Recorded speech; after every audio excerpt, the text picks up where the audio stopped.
ഞങ്ങളെ ആരും തൊടാനില്ല എന്ന അമേരിക്കയുടെ ആ അഹങ്കാരം ഉണ്ടല്ലോ, ആ അഹങ്കാരത്തിനേറ്റ കൃത്യമായ അടിയായിരുന്നു യഥാർത്ഥത്തിൽ ഈ പറയുന്ന ഇറാൻ US വാർ.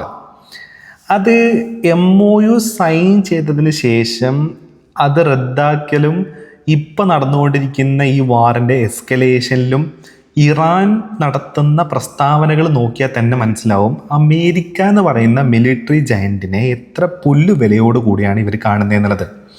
അതായത് ഇറാൻ ഫോറിൻ മിനിസ്ട്രിയുടെ ഒരു പ്രസ്താവന വന്നിട്ടുണ്ടായിരുന്നേ. അപ്പോൾ അതിൽ അവരെത്ര സ്റ്റേൺ ആയിട്ടാണ് കാര്യങ്ങൾ അവതരിപ്പിക്കുന്നത് എന്നുള്ളത് നോക്കണം. അപ്പോൾ അതിൽ പറയുന്നത് ഇങ്ങനെയാണ്. ഇത് ഈ പേർഷ്യനെ ഞാൻ മലയാളത്തിലേക്ക് ട്രാൻസ്ലേറ്റ് ചെയ്തതാണ്. അപ്പോൾ അതിനകത്ത് പറയുന്ന കാര്യങ്ങൾ എങ്ങനെയാണ്: ഞങ്ങൾ തുടക്കം മുതലേ പറഞ്ഞത് ഞങ്ങൾ പുലർത്തുന്ന പ്രതിബദ്ധതയ്ക്ക് മറുപടി പ്രതിബദ്ധത എന്നതായിരുന്നു. അതായത് ഇത് ട്രാൻസ്ലേറ്റ് ചെയ്ത് പറയുന്നത്, അതായത് ഞങ്ങൾ വാക്ക് പാലിക്കുകയാണെന്നുണ്ടെങ്കിൽ അതിന് ഞങ്ങളും വാക്ക് പാലിക്കും എന്നുള്ളതായിരുന്നു. മറുവശം അവരുടെ ബാധ്യതകൾ പാലിക്കുന്നിടത്തോളം കാലം ഞങ്ങളും ഞങ്ങളുടെ ബാധ്യതകൾ തുടർച്ചയായി പാലിക്കും. അത് ഞങ്ങൾ പ്രവൃത്തിയിലൂടെ തെളിയിക്കുകയും ചെയ്തിട്ടുണ്ട്. എവിടെയെങ്കിലും മറുവശം കരാർ ലംഘിച്ചാൽ അവിടെ ഞങ്ങളും ഞങ്ങളുടെ ബാധ്യതകൾ നടപ്പിലാക്കില്ല. ഇതാണ് ഇറാൻ പറയുന്നത്. എന്നിട്ട് പറയുന്നുണ്ട്, ഇസ്ലാമിക് റിപ്പബ്ലിക് ഓഫ് ഇറാൻ കരാർ ലംഘിച്ചുവെന്ന് ആർക്കും ആരോപിക്കാൻ കഴിയില്ല. എല്ലാ വിഷയങ്ങളിലും ഞങ്ങളുടെയും മറുവശത്തിൻ്റെയും ബാധ്യതകൾ വ്യക്തമാണ്. വിവിധ കാരണങ്ങൾ ചൂണ്ടിക്കാട്ടി ഈ ധാരണാപത്രത്തിൻ്റെ പല ഭാഗങ്ങളും മറുവശം ലംഘിച്ചതാണെന്ന് രേഖാമൂലം തെളിയിക്കാനാകും. മുന്നോട്ടുള്ള യാത്രയിലും ഞങ്ങൾ ഇതേ സമീപനം തുടരും. മറുവശം അവരുടെ ബാധ്യതകൾ ലംഘിക്കുന്നത് തുടരുന്നിടത്തോളം കാലം ഇസ്ലാമിക് റിപ്പബ്ലിക് ഓഫ് ഇറാനും ഞങ്ങൾ ഏറ്റെടുത്ത ബാധ്യതകൾ പരസ്പരം നടപടിയായി നടപ്പാക്കുന്നതിൽ നിന്ന് വിട്ടുനിൽക്കും. ഇതാണ് പറയുന്നത്. അമേരിക്കയോട് സ്റ്റേണായിട്ട് പറയാണ്, നിങ്ങൾ പാലിക്കേണ്ട വാക്ക് നിങ്ങൾ പാലിച്ചാൽ ഞങ്ങൾ പാലിക്കും, നിങ്ങളത് ലംഘിച്ചാൽ ഞങ്ങളും അത് ലംഘിക്കും. ഈ ലംഘനം നമുക്ക് കൃത്യമായി ഇപ്പം നടക്കുന്ന കാര്യങ്ങൾ കാണാൻ പറ്റും.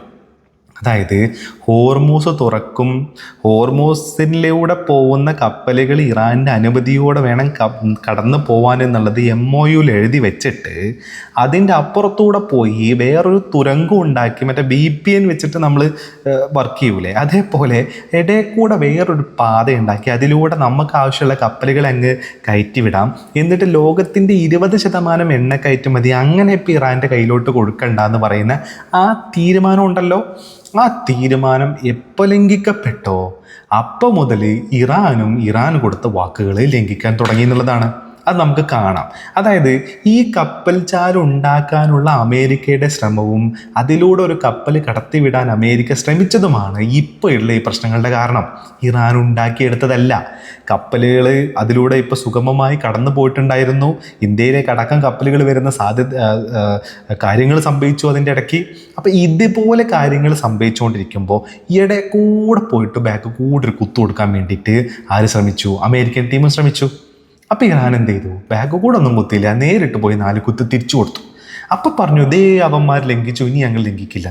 യഥാർത്ഥത്തിൽ ഇസ്രായേലിൻ്റെ താല്പര്യങ്ങൾക്ക് അനുചിതമായി ഈ പറയുന്ന കരാർ എങ്ങനെയെങ്കിലും ലംഘിക്കപ്പെട്ടേ പറ്റൂ എന്നുള്ള അതിയായ ആഗ്രഹത്തിൽ അമേരിക്ക പോകുന്നുണ്ടായിരുന്നു. അതായത് ഈ കരാറ് ലംഘിക്കുന്നതിന് മുന്നേ ഡൊണാൾഡ് ട്രംപും JD വാൻസ് അടക്കമുള്ള പീറ്റർ ഹെഗ്സെറ്റ് അടക്കമുള്ള ആൾക്കാർ പറഞ്ഞ ചില കാര്യങ്ങൾ കൂട്ടി വായിക്കുമ്പോൾ സമാധാനത്തിന് വേണ്ടി, ശാശ്വതമായിട്ടുള്ളൊരു സമാധാനത്തിന് വേണ്ടിയിട്ടല്ല ഈ ഒരു കരാർ ഉണ്ടാക്കിയിരിക്കുന്നത് എന്നുള്ളത് അതിൽ നിന്ന് വ്യക്തമാണ്. JD വാൻസ് പറഞ്ഞത് ലോകത്തിൽ എണ്ണ റീഫില്ല് ചെയ്യാൻ വേണ്ടിയിട്ടാണ് ഈ കരാർ വെച്ചത് എന്നുള്ളതാണല്ലോ. അപ്പം അതിൻ്റെ അർത്ഥം എന്താ? അവിടെ സമാധാനം ഉണ്ടാവണം എന്നുള്ളതല്ല, പകരം എന്താണ്, ചില കാര്യങ്ങളൊന്ന് നേടിയെടുക്കണം എന്നുള്ളത് മാത്രമായിരുന്നു. പക്ഷേ ആ കാര്യങ്ങൾ നേടിയെടുക്കാനുള്ള ടാക്ടിക്സിലും ആ മിലിറ്ററി ജയൻറ്റ് അല്ലെങ്കിൽ ആ ഒരു ജൈൻറ്റാൻറ്റിസം കണ്ടിട്ടൊന്നും ആര് തളർന്നിട്ടില്ല. ഇവിടെ ഇറാൻ തളർന്നതായിട്ട് നമുക്ക് കാണാനും പറ്റില്ല. കാരണം ഈ വീഡിയോ നിങ്ങളൊന്ന് കണ്ടു നോക്ക്. ഇത് യഥാർത്ഥത്തിൽ ഈ പറയുന്ന കുവൈത്തിലുള്ള ബേസിനെ ആക്രമിച്ചപ്പോൾ ഉണ്ടായ സംഭവമാണത്. അതിൻ്റെ ഒരു വീഡിയോ ആണിത്. ഇത് ഗ്ലോബൽ സർവൈലൻസ് എന്ന് പറയുന്ന അക്കൗണ്ടാണ് ഇത് പുറത്തുവിട്ടിരിക്കുന്നത്. അപ്പോൾ അവർ പുറത്തുവിട്ട വീഡിയോയിൽ കാണുന്ന എന്താണ്, അതായത് ഈ പറയുന്ന ഫിഫ്ത്ത് ഫ്ലീറ്റിൻ്റെ ആസ്ഥാനം എന്ന് പറയാൻ പറ്റത്തില്ല, കുവൈറ്റിലെ ഈ പറയുന്ന ഈ അമേരിക്കയുടെ താവളങ്ങളിൽ പോയി ഈ ഡ്രോൺ വീണിട്ട് കത്തുന്ന രീതിയിലുള്ള സാധനങ്ങളാണ് കാണുന്നത്.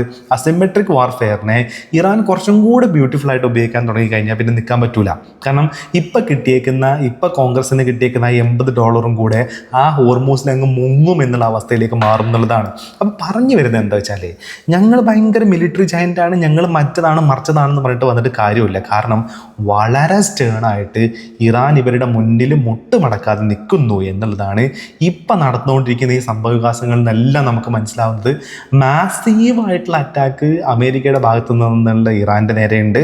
പക്ഷേ ഇറാൻ വിട്ടുകൊടുക്കുന്നില്ല, തിരിച്ചടിയും അതേപോലെ തന്നെ അതേ ശക്തിയിലുണ്ട്. പക്ഷേ ഇതിൻ്റെ രണ്ടിൻ്റെ കോസ്റ്റ് കമ്പയർ ചെയ്യുന്ന സമയത്ത് അമേരിക്കയുടെ പോക്കറ്റ് അധികം വൈകാതെ മൊത്തത്തിൽ കീറാൻ സാധ്യതയുണ്ടെന്നുള്ളത് കൂടെയാണ് ഇതിൻ്റെ കൂട്ടത്തിൽ നമ്മൾ മനസ്സിലാക്കുന്നത് എന്നുള്ളതാണ്.